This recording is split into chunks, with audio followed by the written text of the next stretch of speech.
Terdy Ravenna gumagawa naman ng ingay sa Philippine basketball at Renz Abando binigyan ng invitation sa Summer League ng Atlanta Hawks.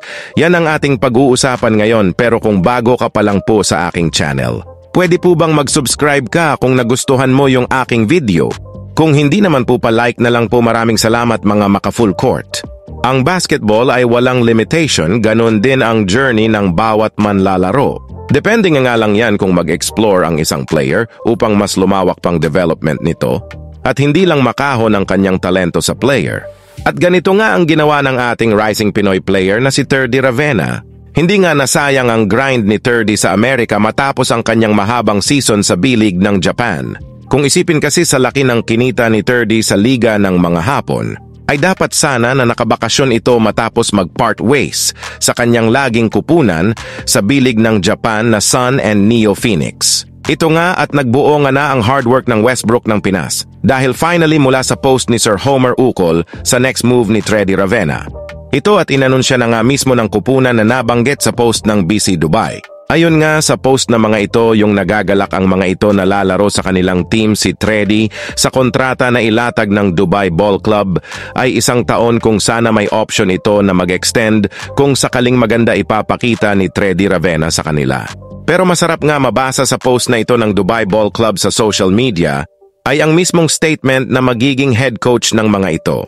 Ito nga yung veteranong coach at alamat na sa EuroLeague na sa coach Eureka Golomak. Ang lahat ng mga achievements ni Terdy Ravenna sa kanyang career kung sana ay makikita ang pagkabilib nito sa ating kababayan.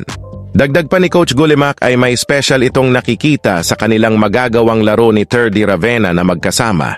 Hindi lang si Terdy Ravenna ang posibleng magbenepisyo sa move na ito, kundi pa din na rin ang ating mga young Pinoy players. At samantala pumunta naman tayo sa ating susunod na pag-uusapan sa balitang nabigayan nga ng invitation si Renz Abando ng pamunuan ng Atlanta Hawks para maglaro sa NBA G League.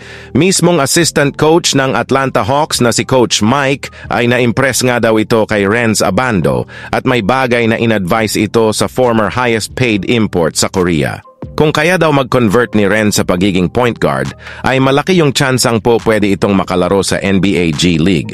Sa ngayon ay wala pang balita kung saan lalaro si Renz Abando, pero kung sakaling tanggapin ng Strong Group ang pagiging guest team nila sa Plus League ng Taiwan, ay malamang doon rin ito tutungo. At isama na rin sa balitang ito na magkakaroon ng 3-team trade ang Los Angeles Lakers.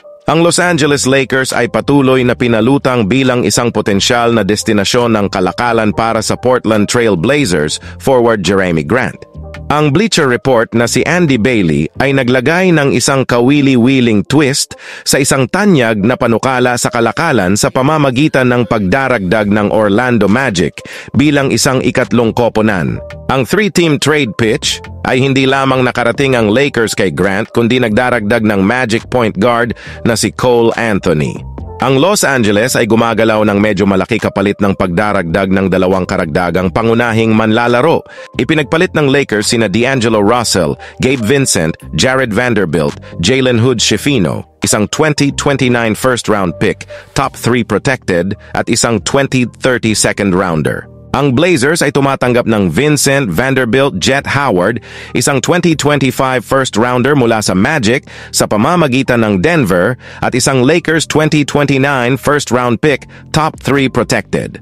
Ang Portland ay lumipat mula kay Grant at isang 2028 second-rounder sa pamamagitan ng Warriors sa trade. Idinagdag ni Orlando si Russell Hood-Schifino, isang 2028 second-round pick mula sa Blazers at isang 2030 Lakers second-rounder.